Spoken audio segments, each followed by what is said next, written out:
What do you love and why? At the midpoint of his life, the poet Dante Alighieri, overcome by exhaustion, loses the true path and finds himself in a terrifying existential wilderness. Thus begins his journey through hell, purgatory, and paradise, a journey to rediscover his true self. In paradise, the beauty and brightness of Jesus' best friend, John, is like looking at the sun for him, and he's dazzled, and he's temporarily blind. And St. John goes over to him when he's temporarily blind, and he asks that simple question: what do you love and why?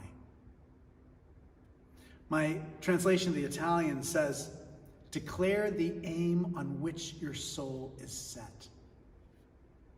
At Easter, we step back from the busyness and distractions of our ordinary lives, and we rediscover and celebrate what is good, what it is that we truly love. My sermon this morning has 3 parts. The first part is called Worldview. The second chapter is called Resurrection, and the third chapter is Transformation. So chapter 1, Worldview. The German word for worldview is Weltanschauung. I love that word. I could go around saying it all day. It means one's perspective of the world perspective. And it alludes to an experience that all of us have. Despite the fact that there's one world out there, we have very different perspectives on what's happening. Nearly every week I ride my bicycle and someone makes the same comment to me. They said, how can you be out there in San Francisco? It's freezing cold riding your bicycle. And my perspective is that there's nowhere else to be on a bike.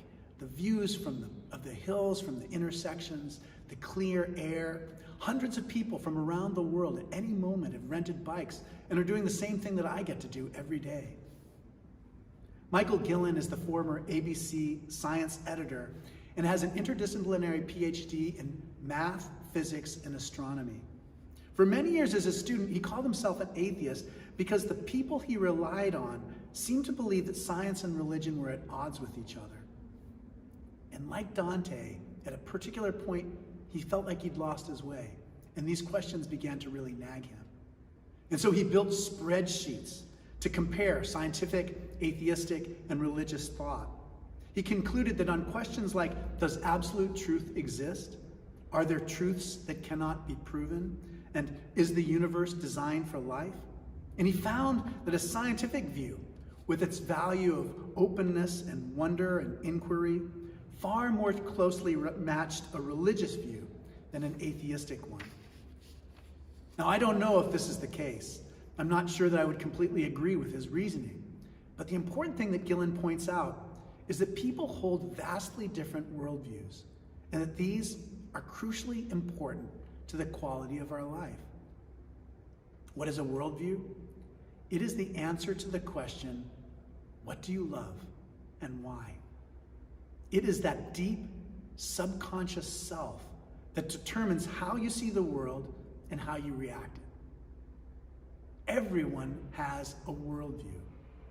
Now, Gillen notes that you may see yourself as smart, sophisticated, and modern, but do not think that this means that your worldview is based only on logic or reason. Your worldview, like everyone else's, depends on what you believe to be true. It is based on faith. Atheists rely on faith, on assumptions that cannot be proven. Fundamentalist Christians rely on a faith that they may not really understand. Gillen writes that many people, especially young people today, believe that opinions and feelings are more important than facts. And they also think that religion is by nature bigoted, closed-minded, and destructive. And he connects this with today's unprecedented levels of loneliness, suicide, addiction, and despair. Gillen asserts that your worldview should be your most treasured possession because it is central for you to become fulfilled, for you to find meaning in your life. Easter Sunday is a time to tune up our worldview. Chapter 2, Resurrection. I feel so fortunate. James Allison, one of my favorite theologians, is coming to preach here at Grace Cathedral on June 16th. And I find his ideas immensely helpful as I try to work on my own worldview. In the foreword to Allison's book, Knowing Jesus, the former Archbishop of Canterbury, Rowan Williams, writes, "The resurrection of Jesus makes it impossible to take for granted that the world is nothing but a system of oppressors and victims, an endless cycle of reactive violence. We are free to understand ourselves and each other in a new way, as living in mutual gift, not mutual threat. And this sets in motion relations of forgiveness, equality, and care." How do we adopt this worldview so that we can begin to be free? Allison starts with a question that many of us have heard many times, and that is, do you have a personal relationship with Jesus Christ? And this means something very different to all of us. Some of us find this a very antagonistic kind of question. It might sound like it excludes you, or is a kind of boasting of a relationship that you just don't know. It could make you confused or feel like you're missing something. It also might fill you with great joy to hear that question. But Allison points out that we do not have a relation to Jesus in the way that we have a relation with other ordinary people. He writes that thousands, perhaps hundreds of thousands of Guatemalan indigenous people were murdered over the last 3 decades. And he imagines that at least one of them, probably many more, were 33 when they were killed. And he imagines a man who we might call Francisco being killed at the age of 33, murdered. Does anyone claim to have a personal relationship with Francisco? What is it that makes the way we talk about Jesus different? The answer is simple. It is the resurrection.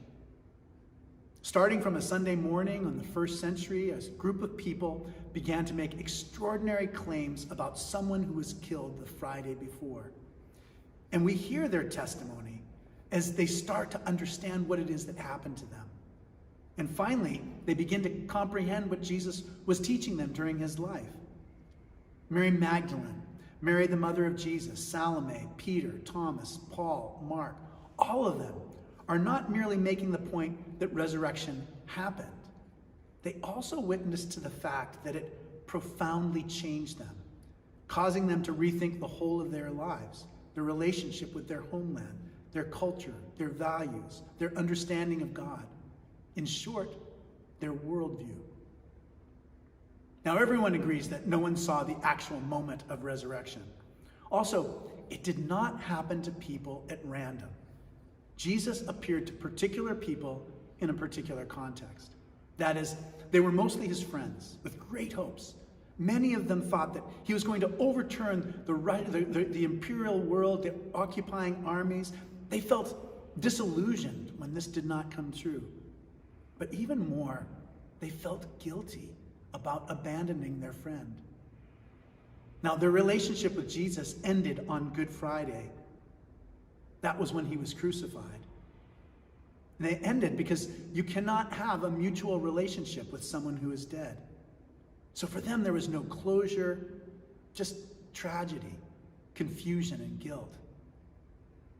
Now, you may be tempted, as I am, to think of Peter as the good disciple and Judas as the bad one. But they both betrayed Jesus. Peter by letting Jesus down when he promised to be steadfast, and Judas by actively working with Jesus' enemies. But the sin that destroyed Judas, it wasn't treachery. It was his inability to believe in the possibility of forgiveness. Now, other people who encountered Jesus began to see their lives from a completely new vantage point. Suddenly, their worldview had to accommodate grace. Allison calls this gratuity, a shocking gift that comes to us completely from the outside of human relationships. Now, all of our relationships are ones in which we give something and may get something back.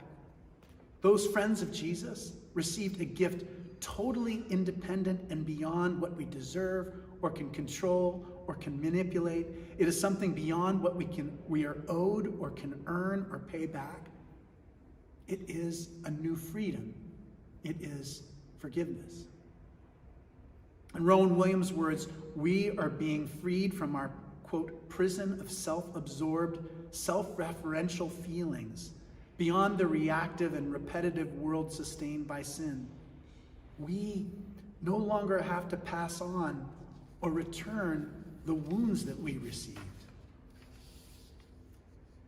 Chapter 3, Transformation.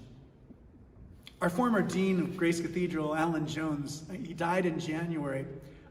He was by nature a bit of a skeptic, but the older he got, the more he came to believe in resurrection.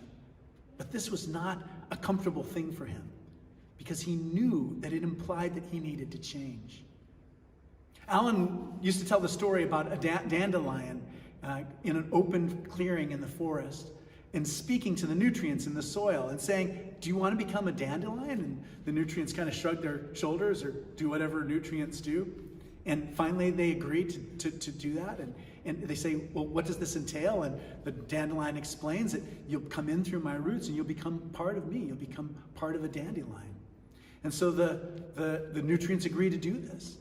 And so they grow into the dandelion, and the dandelion grows full and lush.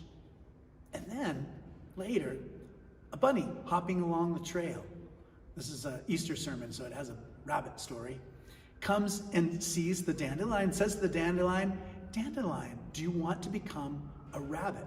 And the dandelion shrugs his shoulders. "What do you mean?" "Well, if I eat you, you will come and become part of my sinew and my bones and my muscles, and you will be a strong and fast rabbit."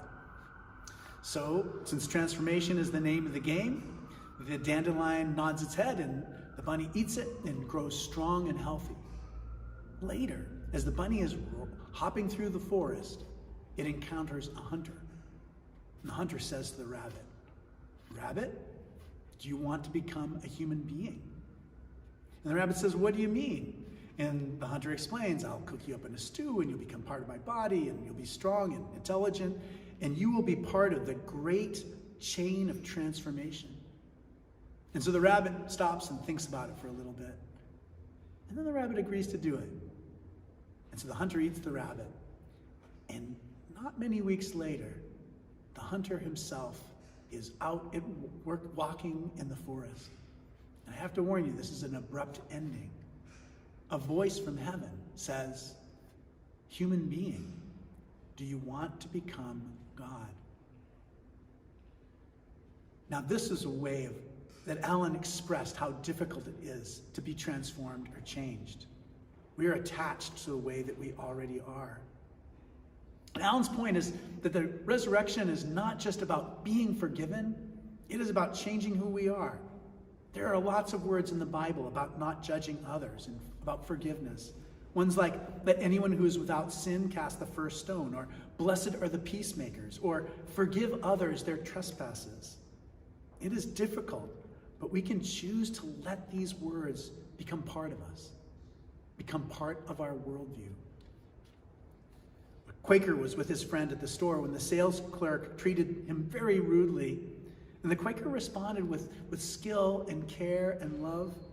And afterward, the friend asked and said, "That salesperson was such a jerk. Why were you so nice to him?" And the Quaker replied, "Why should I allow his behavior to set the agenda and tone of my response to life?"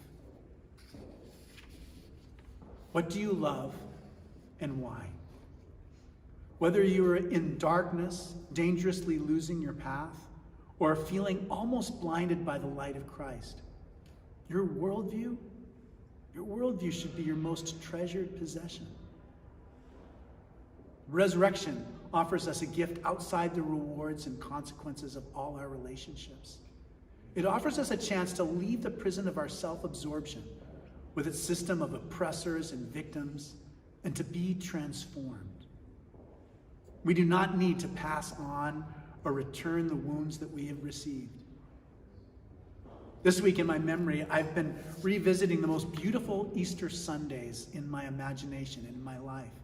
I find myself imagining being in my grandparents' backyard when I was a small child, and all my great aunts and uncles being there.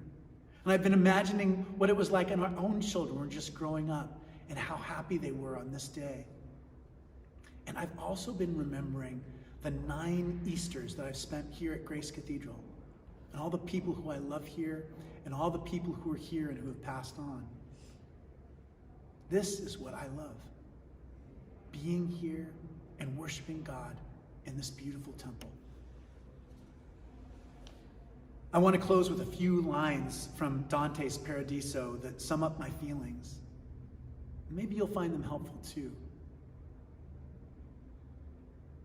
This is when Dante was near the very end of the poem, and he's being guided by the one he loves, by Beatrice.